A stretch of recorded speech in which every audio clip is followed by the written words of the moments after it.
estamos aqui para o nosso derradeiro encontro, não é, do tema Biogeografia, Fitogeografia. Vamos dar um destaque maior agora à vegetação, à distribuição da vegetação no Brasil, falando dos ecossistemas, dos biomas e dos domínios morfoclimáticos brasileiros. Você lembraria da diferença entre ecossistemas, biomas e domínios morfoclimáticos? Bem, os ecossistemas se referem às características intrínsecas, particulares de cada ambiente, no que diz respeito principalmente à presença de sua flora e de sua fauna. Essas particularidades podem estar sendo perceptíveis, por exemplo, nas características da folhagem, da vegetação, até mesmo no porte. Os biomas, eles envolvem características mais gerais. Por exemplo, num bioma você pode ter diversos ecossistemas juntos ocorrendo ali, mas ele apresenta determinadas características gerais que trazem, portanto, semelhanças e que podem, por exemplo, gerar agrupamentos. No caso dos domínios morfoclimáticos, essa é uma forma de se classificar ou denominar determinados ambientes naturais de acordo com as características tanto da vegetação quanto do clima, do relevo, do solo e da própria hidrografia. Nós vamos dar uma olhada aí no mapa da vegetação original no Brasil, destacando os ecossistemas brasileiros. Observe comigo. Temos aqui uma divisão, né, da vegetação original do Brasil, dos ecossistemas brasileiros, em formações florestais, arbustivo-herbáceas e formações complexas e litorâneas. Bem, florestas no Brasil, não é? E aí vem mais aquela questão da preocupação que você deve ter com o mapa temático, principalmente aqueles que têm um pouco mais de dificuldade com mapas ou que tiveram alguma lacuna nos seus estudos pretéritos aí. Então, o que é que fazer? O que se deve fazer? Pegar um mapa temático, não é? Está estudando esse mapa temático e ao estudar esse mapa temático, obviamente que você vai, com a sua observação, absorvendo a informação. Você começa a, digamos, digerir, não é, entre aspas, essa informação e você vai memorizando. Não existe um truque para estudar mapa. O truque para estudar mapa é a observação do mapa. Essa observação contínua, essa revisão contínua é que faz com que você memorize. Bem, em matéria de florestas, nós temos aí a floresta amazônica, destacada em tom cinza, a mata dos cocais, observe, não é? Aqui nessa área de transição, como já tínhamos abordado, entre a caatinga, o cerrado e a floresta amazônica, destacada na cor amarela, a mata tropical, nesse verde claro, acompanhando a área costeira do Brasil desde o Nordeste até o sul do país, a Mata Atlântica, que faz parte desse conjunto da Mata Tropical, sendo que mais próxima aí ao oceano ou às influências litorâneas, não é? Vale salientar que a Mata Atlântica ela também pode ser denominada de floresta pluvio-nebular de encosta, repetindo, floresta pluvio-nebular de encosta. Plúvio, nebular, porque é uma floresta de chuva ou de ambiente, né, que retém bastante umidade e essa umidade, claro, ela é proveniente do Oceano Atlântico. E a encosta tem a ver justamente com o tipo da vegetação que ocorre, de relevo que caracteriza esse ambiente, que é o relevo de mares de morros, tá? Que a gente vai falar mais um pouquinho para frente aí, lembrando isso dos domínios morfoclimáticos. E temos uma outra floresta que é a Mata dos Pinhais, caracterizada pela presença das araucárias, não é? Esse ambiente que se caracteriza pela altitude, sobretudo, como nós vimos já, uma vegetação orófila, né? E que ocorre nas regiões da Serra do Mar, da Serra da Mantiqueira, sobre o Planalto e sobre o Planalto Meridional brasileiro. Temos as formações arbustivo-herbáceas, que são o cerrado, né? Que se caracteriza como um ambiente tropófilo aí, né, na região central do Brasil, um ambiente tipicamente tropical, com verão chuvoso, inverno seco. A caatinga, um ambiente semiárido, né, que se destaca pela presença das cactáceas, dominando aí boa parte da região Nordeste e também uma parte do estado de Minas Gerais. Os campos, presentes principalmente no extremo sul do país, na região dos Pampas, e isolados em algumas outras áreas do Centro-Oeste, por exemplo, e do Norte do Brasil. E as formações complexas, no caso aí o complexo do Pantanal, né, que é um misto de cerrado com floresta amazônica, com áreas de campos, e a vegetação litorânea, que neste caso serão o mangue e a chamada vegetação de restingas. Bom, Visualizando fotograficamente algumas características dessas vegetações, desses ambientes, observe. O caso da floresta amazônica, que se destaca por ser uma floresta ombrófila, não é? Ou de sombras, como nós já vimos, mas também higrófila, ou seja, de ambiente úmido, chuvoso. Não é? A vegetação amazônica, inclusive, ela apresenta andares diferentes. Existem aquelas áreas onde vai apresentar-se, né? Apresenta-se a mata mais densa, a mata mais fechada, né? Principalmente dotada aí de espécies de grande porte, mata de terra firme. No ambiente amazônico, destaca-se também as vegetações ou matas de igapó, que são aquelas que acontecem, né, ou que ocorrem aí no leito do rio mais próximo à margem. É um tipo de vegetação formada por espécies hidrófilas, ou seja, aquáticas. Mata Atlântica tem características gerais semelhantes à floresta amazônica, né?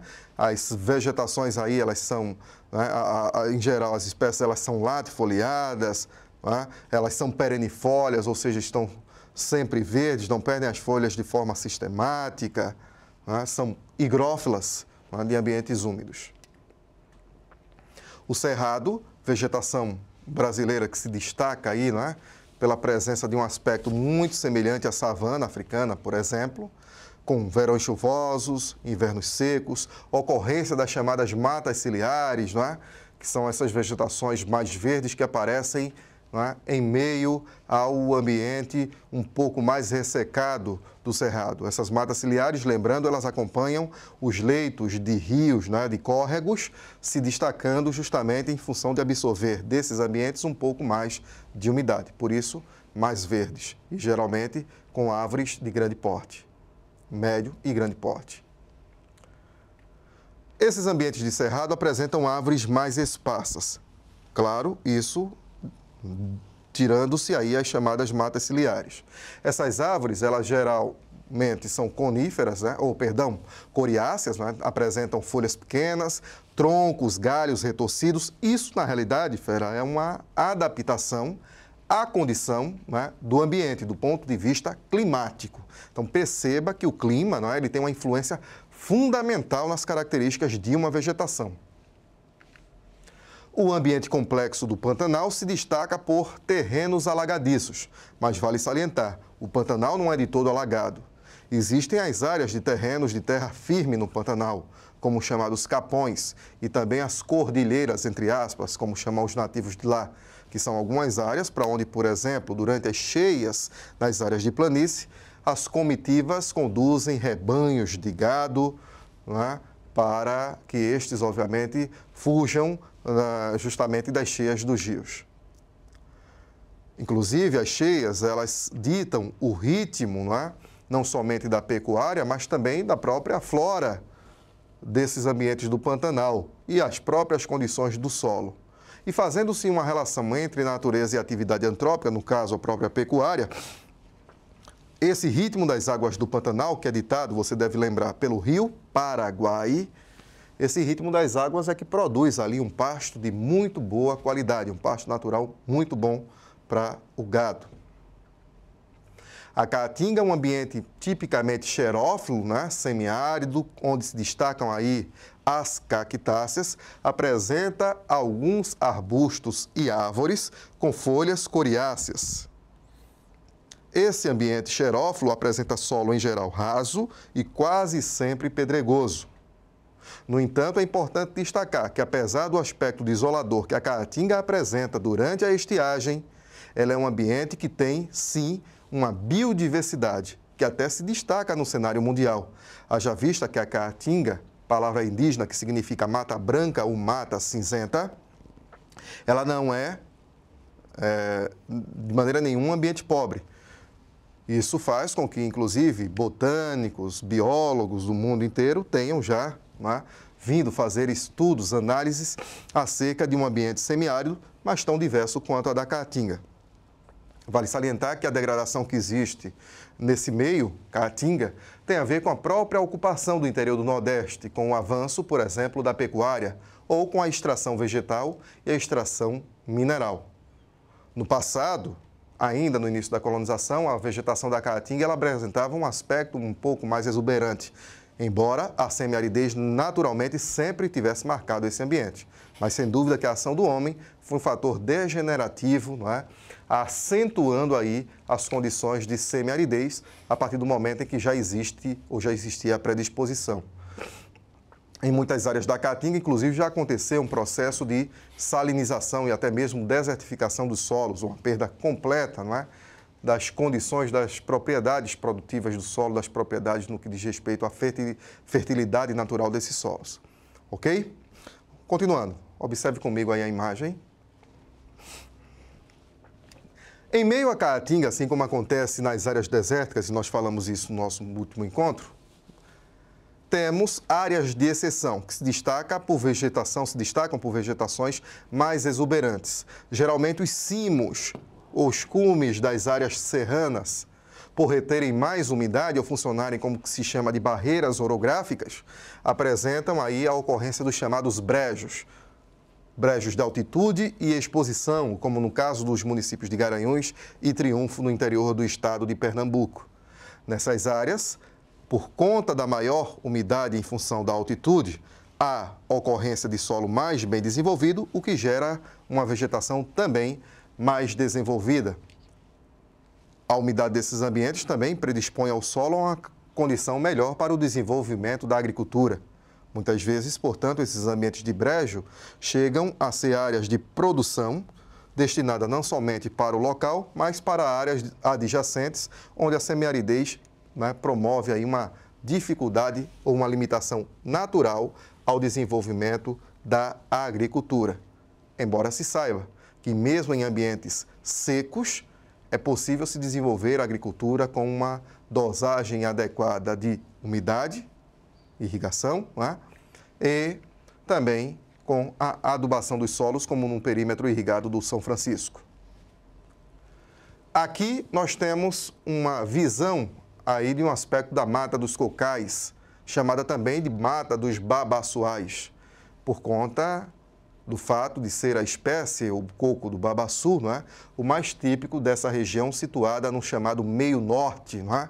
Nordestino, justamente porque é uma conexão entre o Nordeste, não é? A parte ocidental da região Nordeste, norte-ocidental da região Nordeste, e a região amazônica.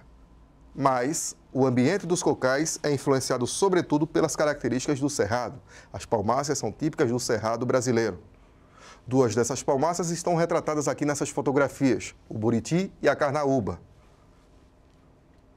A carnaúba, que inclusive é chamada de árvore da providência, já que dela praticamente tudo se aproveita. O babaçu, a palmácea certamente mais típica aí do meio norte, né, também está caracterizado aqui.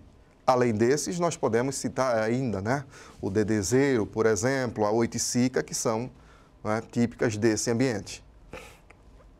A Mata dos Pinhais ou araucária se destaca pela presença de uma espécie, a chamada araucária... Como? Opa, você lembrou aí, né? Araucária angustifolia. Muito bem. A araucária angustifolia, ela é um tanto diferente pelos aspectos da copa, né, em comparação, por exemplo, com os pinheiros ou as coníferas que ocorrem lá na vegetação da taiga, né, principalmente na região norte, né, do planeta, na região norte do hemisfério norte. Ok? Os campos sulinos, né, que estão aí caracterizados por grandes áreas de vegetação rasteira, grandes áreas de vegetação herbácea, mas aqui e ali também com a ocorrência, né, principalmente nos pontos mais úmidos, de vegetação arbustiva. Os campos sulinos se destacam por terem sido, ao longo de muito tempo, a área de avanço da pecuária, que ainda marca esses ambientes, e de alguns cultivos também, como é o caso do cultivo de arroz. Os ambientes campestres no Brasil, como eu havia dito, não estão somente no sul do país, mas é aí que eles merecem o maior destaque pela área, pela extensão. Existem campos também, por exemplo, na região do Cerrado, em torno do Pantanal e até no extremo norte do Brasil. No entanto, esses campos se diferenciam de acordo com o ambiente, de acordo com a região, principalmente em função das características de temperatura, da pluviosidade e do tipo de solo que, consequentemente, se relaciona com essas áreas. Bem, mas algumas áreas do Brasil merecem destaque em relação ao aspecto da vegetação, da biogeografia desses ambientes. Observe comigo aí mais uma ilustração. Temos aqui uma visão geral de um aspecto, né, de vegetação praieira, de vegetação de duna, vegetação de restinga, que se caracteriza também como uma vegetação, em geral, rasteira, conectada a um solo arenoso. Esse solo arenoso está ligado diretamente à dinâmica dos sistemas de praia. Essas praias que constantemente estão se desfazendo, se refazendo, não é? E essa vegetação, portanto, acompanha o ritmo desses ambientes. Também em áreas litorâneas destaca-se o mangue. O mangue, que é uma vegetação, como já tratamos, halófila, típica de ambientes salinos ou de mistura, não é? De água doce com água salgada, as chamadas áreas de estuário ou desembocadura de rios. É uma vegetação, portanto, não é? Que vai ocorrer em áreas de águas geralmente quentes ou mornas. No Brasil, nós temos apenas um estado costeiro onde a presença do mangue não se verifica, que é o Rio Grande do Sul. Portanto, o mangue no Brasil, ele se estende desde o Amapá até Santa Catarina. Claro que você não vai observar mangue em todas as regiões ou faixas litorâneas do país. Existem algumas áreas que, seja por questões naturais ou principalmente por processos de degradação ao longo da história, o mangue sequer aparece.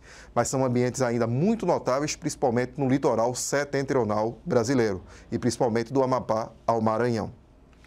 Por último, destacando aí aquele que se chama ou é classificado ou denominado como deserto brasileiro, né? O ambiente dos lençóis maranhenses. É verdade que tem um aspecto de deserto pelas suas montanhas de areia, né?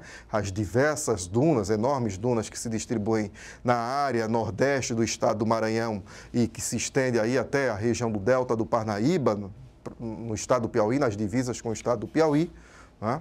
Mas, do ponto de vista pluviométrico, apresenta índices que não condizem com os ambientes desérticos, ou seja, é uma região que chove razoavelmente. No entanto, a dinâmica do vento e a própria insolação contribuiu para a formação desse ambiente, que até hoje se expande, né, pelo território do estado do Maranhão. E assim, nós fechamos aí, não é, essa parte da biogeografia falando sobre os ecossistemas brasileiros. Eu aguardo você no próximo encontro. Bons estudos, fera. Até lá.